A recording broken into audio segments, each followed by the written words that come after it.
Mike Matlock is with Meridian, and he's going to share with us Meridian's perspective on their connection to safety.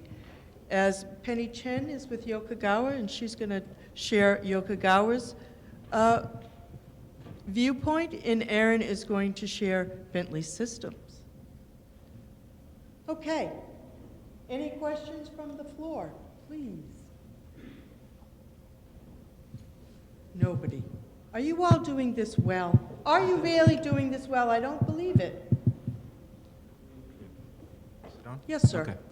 Yeah, I have a question on, I heard the comment and I said it myself, my intuition tells me that if you don't follow some safety best practices in your design and your plan and installation, there must be an impact on the insurance and obviously a consequence on the liabilities. But is there any real evidence of that? I just experienced that and I wanted to check that with the members of the panel. Anybody?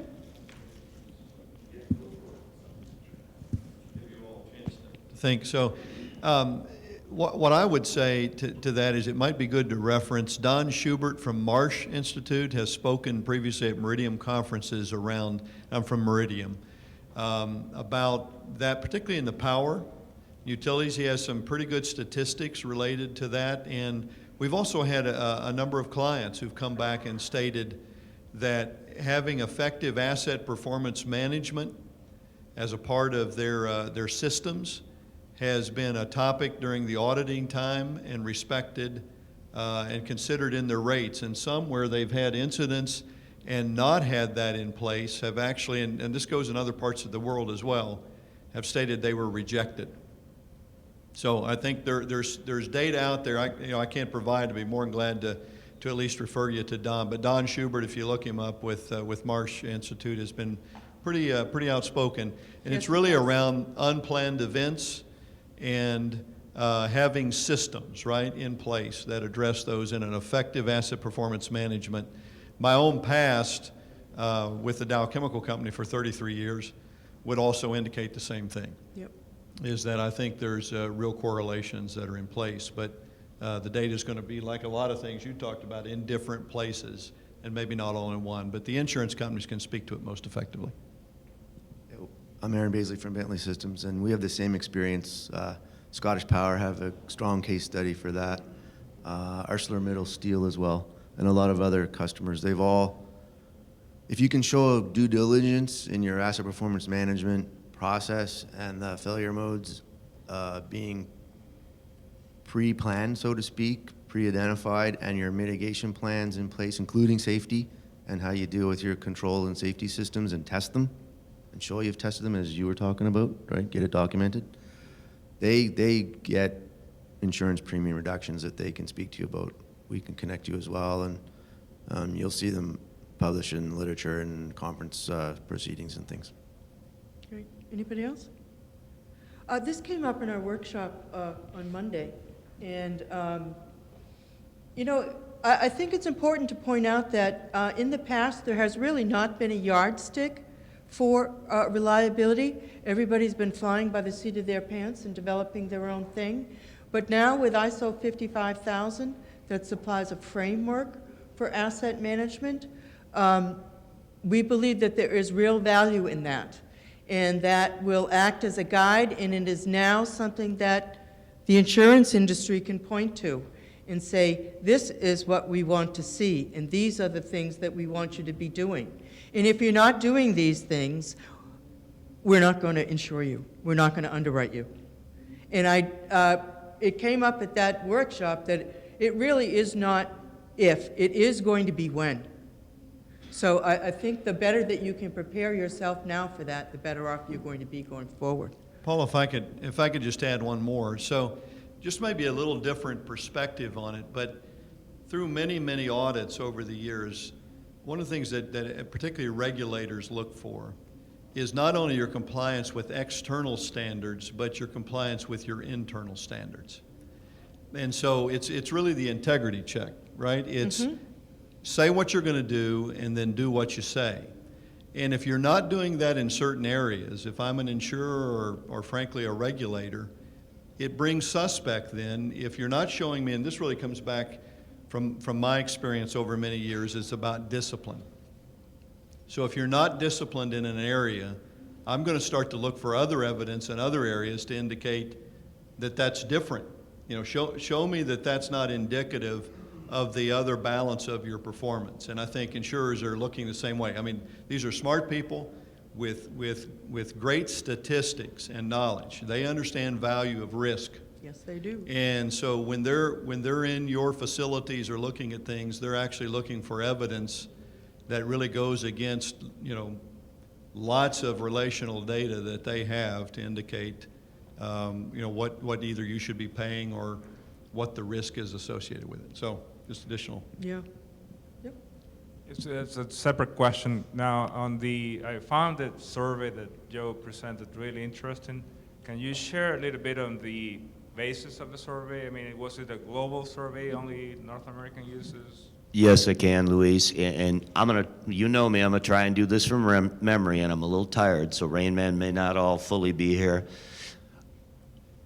Suppliers in approximately 20, or manufacturers in approximately 24 industries, including all the majors, 130 to 150 different respondents, people of various skill sets and expertises. We tried to hit people who were in the instrument shop, who were in management, who were in engineering, and who were up at the enterprise and the business level. And we asked them approximately 100 questions, some very spot-on topical, some more about the business. And by the way, Luis, Larry O'Brien, who was in here, and I will be issuing later this year a best practices report about just this type of thing as a result of all this data that we collected. So that's coming. Great. Any other questions from the floor? Not one. Yes, please. So my question is for Ali. You mentioned that you guys did not have gas detectors installed before, and when you decided to install those, you went with wireless gas detectors. My question is, what was the motivation behind your decision to install gas detectors in the first place, and then second, go with wireless gas detectors? Okay, the nature of the project, we have that one on the fast track project, and also very minimal facilities. If you look at the wellhead platform, is a monopod. It's a very small facility with minimal power and so on. So we were trying to cut down on the power requirement and leave or go with the minimum safety requirement. It's not that we don't have any safety consideration at all. We have a fusible plug in case, you know, it's open platform, you know, open sea, yeah? So if there is any loss of containment and so on, if explosion were to happen, worst case, we have other means of detection. Right? So I think at that time we can get away with not installing electronic wireless electronic gas detectors. Right? But when the opportunity comes that we can try out these wireless gas detectors, it's running on batteries, right? And I want to see how reliable it is. So that is the motivation, I think. Right? Thank you. Anyone else? Oh, here's one.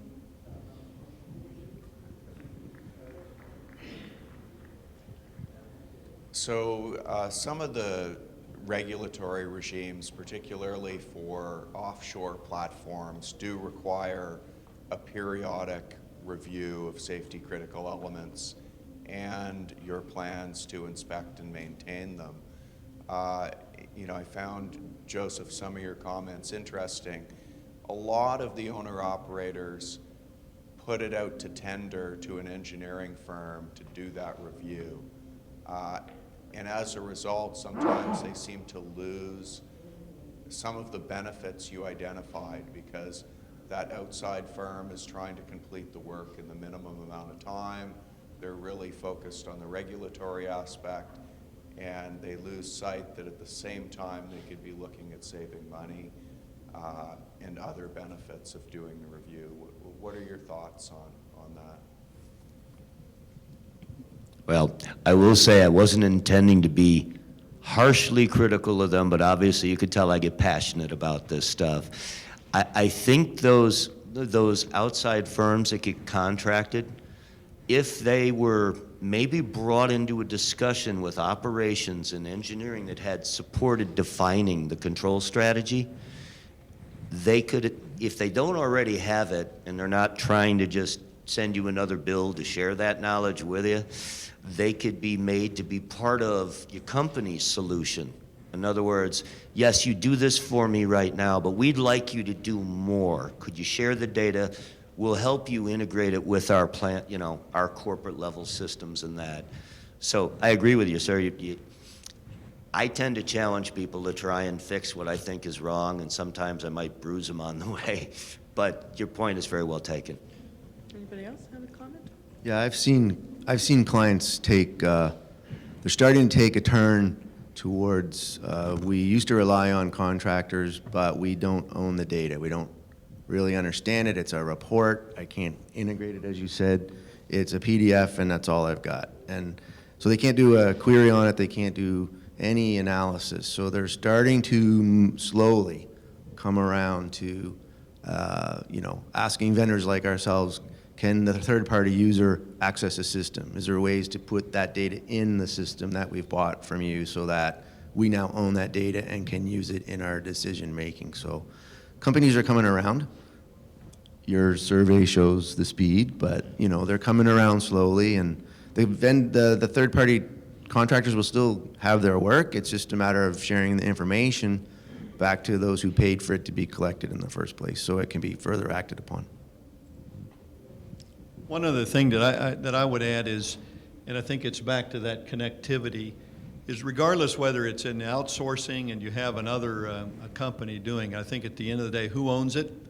Reputationally, you know what happens when an incident occurs. It's usually for the legal team to start to see, well, who was secondary or tertiary, but we know who the owner-operator is and where the focus goes. So I think it's recognition by companies that they really own it, and then this connectivity of, and we were talking about this with the enterprise buses, et cetera.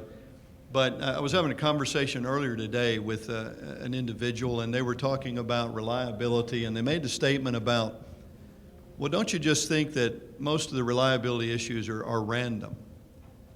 And the challenge that I gave to that individual, I guess by spending a long time in industry and now in the software side and asset performance management, is it may only appear to be random because we aren't connected to the right sources of data. And we may not have the ability through the right kind of algorithms to analyze and to look for patterns, et cetera. And so if today we said it's 60% or 80%, would we say 10 years from now it's 20% random? So I think it gets in a way back to no matter where we outsource or who does the work, as long as it's credible, it's accurate data, and we can bring that back in, and then have an integrated system that can then in a very connected way begin to look and analyze that data and then bring it back for improvement. I think that'll make a world of difference. And I think companies, frankly, the high-profile incidents that have occurred have really, whether people notice it or not, have stirred really at the heart of companies. Can I just say, Peanut Corporation of America, they're going to start sending people to jail. Penny, would you And they like have. to chime in? I see you nodding your head. Yes, I probably want to give a slightly different aspect of it. If you look at the industry now, there are many other technologies can allow in enhanced safety. Maybe it's different than our traditional safety, but really there are many things that has been going on. For example, in abandoned well, by regulation, you must watching it every year or half year. So right now, what really happened is we have more than 25,000 abandoned well in just Gulf, Mexico. What they happen is they have to send people. They have to hire contract to do measurement every year or every half year. What happens if you have so many wireless technology available, you really could put a sensor there to watching. They may not be 100% reliable, they may not be, but they give you much more touch and feel, feeling in the field that will truly enhance. So one of the key part Paula has been talking is reliability with the gloves and the hands together. I really think that's a very important point.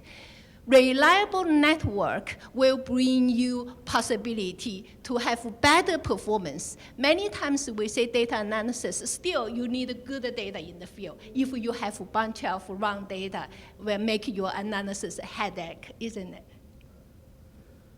That's a good point, Penny. Yeah, and not to beat a dead horse, but when I was doing RCM analyses back in 1992 in a steel mill, you know, part of the RCM methodology is to look at safety systems, and now there's SIS and SIL and other technologies and standards, IEC 61508 and 511, and you know, things have moved along. But your point about complacency in your presentation, you know, even the wireless, it's fantastic. The human doesn't have to go out there, but make sure you're testing the full circuitry of those systems to make sure that you can depend on them, because as you said, the big problems come from the multitude of failures that are hidden.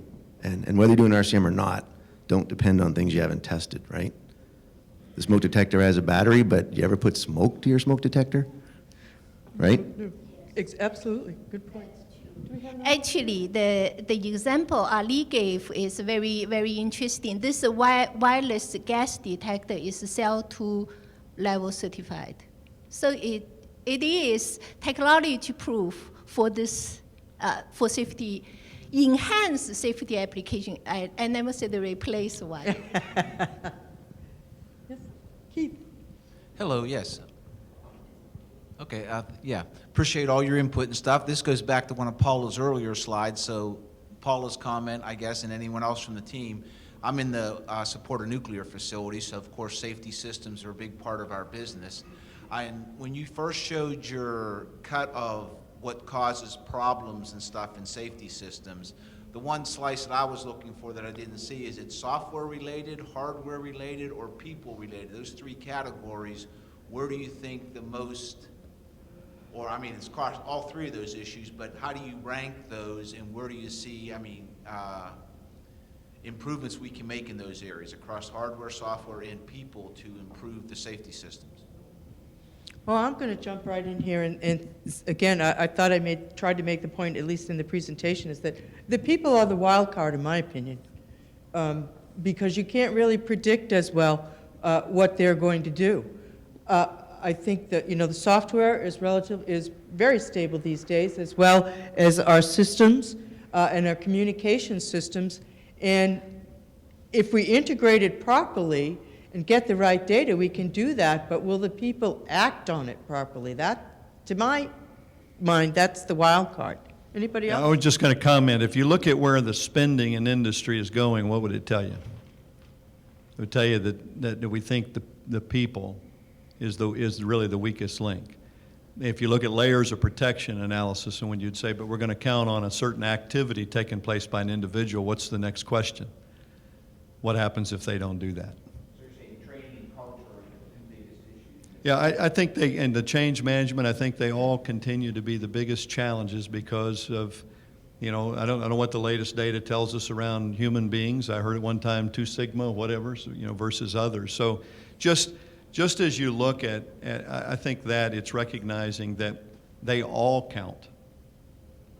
And so in various cases it may be different. You know, if you're probably on a surgical table, the human's pretty important. I want to, you know, I want to make sure I that. don't want that 6:30 at Monday morning. I don't want that one. If Watson was coming at you, I'm not so sure. I kind of want the guy who's done it, you know, 20 different times, or, you know, 200 times, whatever. So I think that's something. I just wanted to make another comment too. An old statement that was shared with me years ago. It's a little bit of maybe you know, hill country kind of knowledge, but I've always kind of clung to it, is that it's not what you don't know, that gets you in trouble. It's what you think you know that ain't so. And I think that's in spades around this area, and that's why that testing and validation is so very, very important, is to just make sure that your plan stays dynamic and it's always being evaluated. I think that's a great comment, and on that note, I'm going to conclude this panel, and thank you all for your participation.